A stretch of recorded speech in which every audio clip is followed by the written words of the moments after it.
دور ایک گاؤں میں ایک کسان رہتا تھا جس کا نام نواز تھا۔ وہ بہت ظالم اور سخت دل انسان تھا۔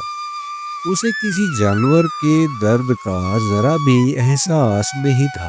اس کے پاس ایک خوبصورت سفید رنگ کا بیل تھا۔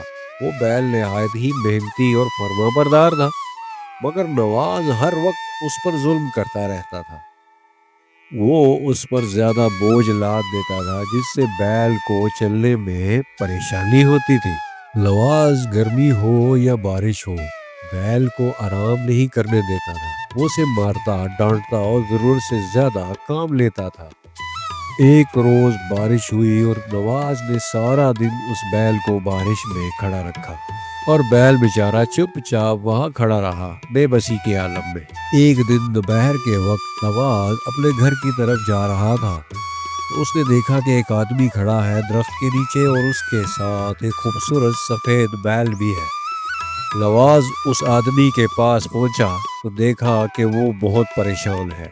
اس بیل کو دیکھ کر نواز کے دل میں لالچ جاگا تو اس نے اس آدمی سے پوچھا، ہاں بھائی، کون ہو تم؟ اس سے پہلے یہاں کبھی نہیں دیکھا، اور یہ سفید بیل کس کا ہے؟ وہ آدمی بہت پریشان تھا۔ اس نے پریشانی میں نواز کو جواب دیا، یہ بیل میرا ہے اور میں اسے بیچنے کے لیے یہاں لایا ہوں۔ میں بہت مجبور ہوں، مجھے پیسوں کی سخت ضرورت ہے۔ بہت کوشش کی مگر کسی نے صحیح دام نہیں لگایا، اور اب میں تھک ہار چکا ہوں۔ نواز کو وہ بیل بہت پسند آ گیا۔ اس نے اس غریب آدمی کی مجبوری سے فائدہ اٹھایا اور بولا، ہاں تو ٹھیک ہے، یہ بیل تو میرے آگے بیچ دے، میں تجھے کوئی مناسب پیسے دے دیتا ہوں، اور تو وہ پیسے لے اور اپنی مجبوری کو جا کے دور کر لے۔ ویسے بھی یہاں پہ جن لوگوں نے تجھے جو قیمت لگائی ہے اس سے تو زیادہ ہی دے رہا ہوں میں۔ سوچ لے اس سے پہلے کہ میرا ذہن بدل جائے اور تیرے ہاتھ سے یہ موقع بھی ضائع ہو جائے۔ وہ آدمی بیچارہ مجبور تھا تو نواز کی بات مان گیا، اور نواز کے پیچھے پیچھے اس کے گھر کی جانب چل پڑا۔ گھر پہنچ کر نواز نے اس آدمی کو پیسوں کی تھیلی دی، اور وہ لے کر افسردہ حالت میں وہاں سے روانہ ہو گیا۔ اور یوں نواز کو ایک قیمتی بیل ایک معمولی سی قیمت پر مل گیا۔ نواز بہت ہی لالچی، سرفراز اور ظالم کسان تھا۔ اسے دوسروں کی مجبوری سے خوب فائدہ اٹھانا آتا تھا، اور آج بھی نواز نے یہی کیا۔ ایک روز نواز اس بیل کو کھیت میں لے گیا اور اس کے ساتھ مل کر ہل چلانے لگا۔ بیل بڑا ہی پیارا اور معصوم سا تھا، نواز کی ہر بات مان لیتا تھا۔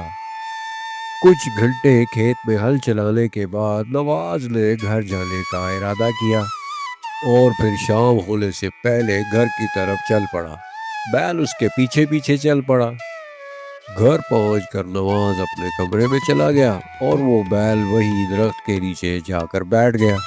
اس بیل کا پرانا مالک اسے وقت پر کھانا دیتا تھا، مگر نواز نے اس کی لاپرواہی کی اور خود جا کر کھانا کھا کر سو گیا۔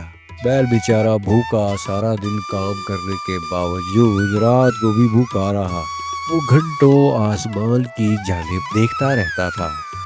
وہ بیل اکثر رات کو آسمان کے تاروں کو دیکھ کر آزادی کا خواب دیکھتا اور سوچتا کہ کاش وہ اس ظلم سے بچ سکے اور اسے ہمیشہ کے لیے یہاں سے نجات مل جائے۔ پھر ایک رات جب سارے سو رہے تھے، سفید بیل نے ہمت کی اور آہستہ سے گھر سے باہر نکلا اور تیزی سے جنگل کی طرف بھاگ گیا۔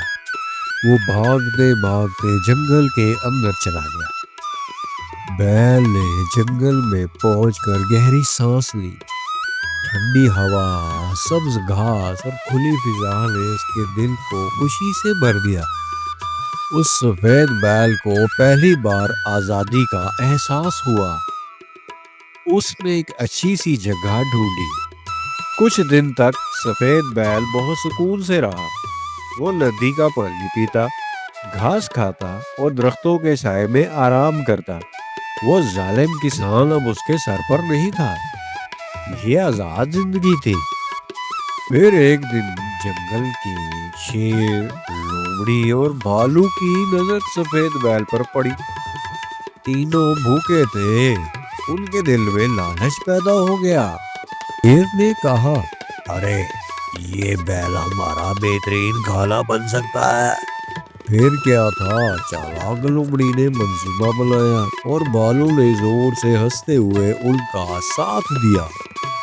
اب سفید بیل کو اندازہ ہو گیا کہ جنگل میں رہنے کے لیے صرف طاقت ہی نہیں، اس کے ساتھ ساتھ عقل کا استعمال کرنا بھی نہایت ضروری ہے، ورنہ یہاں رہنا بہت مشکل ہوتا جائے گا۔ پھر بیل بیٹھا سوچنے لگا، اگر میں نے ہوشیاری نہ دکھائی تو یہ مجھے مار ڈالیں گے، مجھے اپنی جان خود ہی بچانی ہوگی، اور پھر ان کو سبق بھی تو سکھانا ہے نا۔ اس سفید بیل نے سب سے پہلے جنگل میں ایک ایسی جگہ چنی جو سب سے زیادہ محفوظ تھی۔ چاروں طرف جھاڑیاں تھیں تاکہ دشمن آسانی سے اسے دیکھ نہ سکے۔ وہ لومڑی میٹھی میٹھی باتوں سے بیل کو بلانے آئی، مگر بیل اس کی چالاکی کو سمجھ گیا اور خاموش رہا۔ پھر شیر نے بھی حملہ کرنے کی کوشش کی، لیکن تنگ راستہ اور جھاڑیوں کی وجہ سے وہ سفید بیل تک نہ پہنچ سکا اور ناکام ہو گیا۔ پھر بھالو نے اپنی طاقت آزمائی، لیکن بیل کی ہوشیاری اور محفوظ جگہ نے اسے بھی ناکام بنا دیا، اور وہاں بھالو کی طاقت بھی کام نہ آئی اور وہ بھی ناکام ہوا۔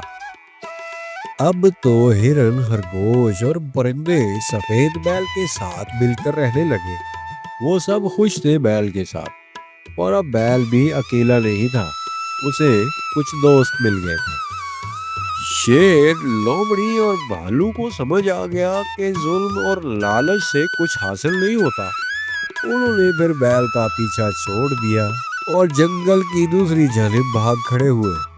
ادھر دوسری طرف گاؤں میں نواز بڑا دکھی تھا۔ ایک تو اس کا بیل بھاگ گیا، دوسرا نواز کی کھیتی برباد ہو گئی، کیونکہ ظلم سے کبھی برکت نہیں ملتی۔ وہ اپنی حرکتوں پر پچھتانے لگا، مگر اسے پچھتانے کا کوئی فائدہ نہیں تھا۔ یہ سب اس کے ظلم کا بدلہ تھا جو اسے قدرت نے دیا۔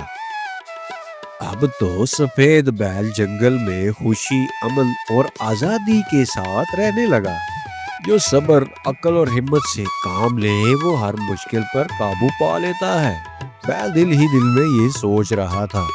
ایک رات سفید بیل اکیلا چٹان کے پاس بیٹھا اپنے پرانے دنوں کو یاد کرنے لگا۔ اسے نواز کے ظلم، مار اور قید کی تکلیفیں یاد آئیں، مگر اب وہ شکر ادا کر رہا تھا کہ وہ ان سب ظلم و جبر سے آزاد ہو چکا ہے۔ پھر ایک روز جنگل کے جانوروں نے ایک مجلس بلائی۔ سب نے مل کر فیصلہ کیا کہ اب جنگل میں کسی پر ظلم نہیں ہونے دیا جائے گا۔ سفید بیل کو اس کی عقل اور صبر کی وجہ سے عزت دی گئی اور اسے مجلس میں شامل کیا گیا۔ اب سفید بیل صرف عام جانور نہیں تھا، وہ جنگل کے جانوروں کو جنگل کے اصول سکھاتا اور خطرات سے بچنے کے طور طریقے بھی بتاتا تھا۔ سبھی جانور اس کو بڑے غور سے سنتے اور اس سے بہت کچھ سیکھتے تھے۔ پھر ایک دن نواز ایک درخت کے نیچے بیٹھا، اس نے جنگل کی طرف دیکھا اور اسے اپنی غلطیوں کا احساس ہوا۔ اس نے دل ہی دل میں وعدہ کیا کہ اگر کبھی کسی جانور سے واسطہ پڑا تو وہ اب اس پر ظلم نہیں کرے گا۔ پھر وہ اٹھ کر اپنے کھیت کی جانب روانہ ہوا۔ بیل نے ثابت کر دیا کہ خاموشی کمزوری نہیں ہوتی بلکہ بہت بڑی طاقت ہے، اور جو ظلم سہ کر اچھا راستہ چنتا ہے وہی اصل فاتح ہوتا ہے۔ جنگل میں امن قائم ہو گیا اور سفید بیل خوشی سے اپنی زندگی گزارنے لگا۔ تو مجھے امید ہے آپ کو یہ کہانی پسند آئے گی اور آپ نے کچھ سیکھا ہوگا۔ ویڈیو کو لائک، شیئر اور سبسکرائب ضرور کیجیے گا۔ دیکھتے رہیے گا Daniyal Haider cartoons for kids. ملتے ہیں نیکسٹ ویڈیو میں۔ اللہ حافظ۔